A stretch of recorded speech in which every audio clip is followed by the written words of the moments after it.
Step into a place full of new ideas and opportunities at Techno India University Tripura, where you learn, grow, and build your future. A place that truly helps your dreams become a reality.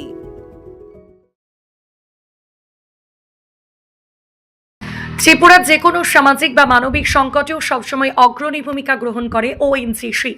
বিধানসভার অধ্যক্ষ রামপদ জমাতিয়া মানবতার সেবায় বা সামাজিক দায়বদ্ধতার অঙ্গ হিসাবে আরও একবার এগিয়ে এলেন ত্রিপুরার ওএনজিসি কর্মীরা।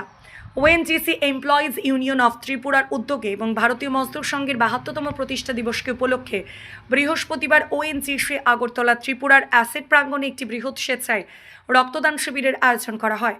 রক্তদান শিবিরে উপস্থিত হয়ে রক্তদাতাদের উৎসাহিত করেন ত্রিপুরার বিধানসভার মাননীয় অধ্যক্ষ রামপদ জমাতিয়া, আগরতলা পুর নিগমের মেয়র দীপক মজুমদার এবং ত্রিপুরা প্রদেশ বিজেপির সভাপতি অভিষেক দেবরায়।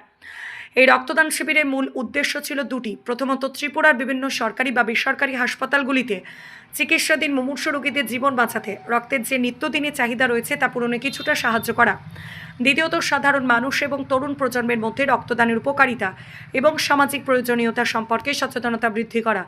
রক্তদান শিবির চলাকালীন আমন্ত্রিত অতিথিরা রক্তদান স্থলটি ঘুরে দেখেন এবং যারা স্বেচ্ছায় রক্তদান করছেন তাদের বেডের পাশে গিয়ে কথা বলেন এবং আন্তরিক ধন্যবাদ জানান। বিধানসভার অধ্যক্ষ রামপদ রমাতিয়া বলেন, ওএনজিসি কর্মীরা শুধু দেশের অর্থনৈতিক বুনিয়াদ মজবুত করতেই কাজ করেন না, বরং ত্রিপুরার যে কোনো সামাজিক বা মানবিক সংকটেও সবসময় অগ্রণী ভূমিকা নেন। ওএনজিসি কর্মীদের এই সামাজিক দায়বদ্ধতা ত্রিপুরার স্বাস্থ্য পরিষেবায় ইতিবাচক ভূমিকা রাখবে। ত্রিপুরা থেকে বিক্রম কর্মকারের report, crime press, Bengal news. এখানে ৭২তম বিএমএস এর প্রতিষ্ঠা দিবস উপলক্ষে এখানের যে ওএনজিসি কর্মচারী অ্যাসোসিয়েশন ইউনিয়ন, ওরা যে রক্তদান শিবির এখানে আয়োজন করেছেন। এখানে তাদের একটা টার্গেট আছে, বোধহয় ২০০ জনের মতো হবে এরকম। তো এখানে আমরা উপস্থিত হয়েছি। আমাদের আগরতলা মিউনিসিপ্যালিটির মেয়র দীপক মজুমদারজি এখানে আছেন, মাতাবাড়ি কনস্টিটিউয়েন্সির মানে এমএলএ অভিষেক দেবরায়জি এবং অন্যান্য যারা আছে বিএমএস এর যারা আছেন সবাই এখানে আছেন, অ্যাসেট ম্যানেজার সহ আছেন।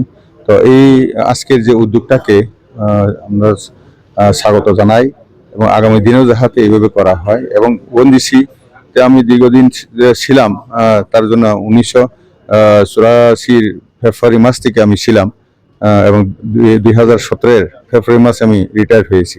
তো এতে আমি দেখেছি যে ওএনজিসি, আমি নিজে থাকতেও ওএনজিসি ওয়েলফেয়ার অ্যাসোসিয়েশনের মাধ্যমে বিভিন্ন রকম দুস্থ লোকের বিভিন্ন সাহায্য করা, কাপড় বাটা, তেমন মেডিকেল ক্যাম্প করা এবং বিশেষ করে আই ক্যাম্প করা, অনুগ্রহ দৃষ্টিদান দিল্লি থেকে এসে এখানে ওনারা দিতেন। এতে মানুষের কাছে মানে ওএনজিসির একটা ভাবমূর্তি ভালো একটা, যে ওরা সত্যি সত্যি শুধু ভারতবর্ষের অর্থনীতিকে চাঙ্গা করেন না, তেল এবং গ্যাস, প্রাকৃতিক গ্যাস উত্তোলন করে ওরা মানুষের সাথেও যাতে ভারতবর্ষটাকে সুস্থভাবে নিয়ে যাওয়া, নিরোগ মুক্ত যাতে করা যায় এবং স্বচ্ছতার মাধ্যমে নিয়ে যাওয়া যায়, এটাও ওএনজিসির সেই সমস্ত কর্মচারী ইউনিয়নেই হোক বা অ্যাসোসিয়েশনেই হোক, S2 মাধ্যমে করা হয়।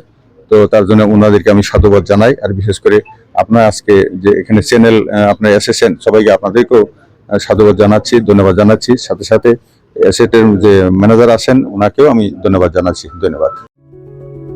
Step into a place full of new ideas and opportunities at Techno India University Tripura, where you learn, grow, and build your future. A place that truly helps your dreams become a reality.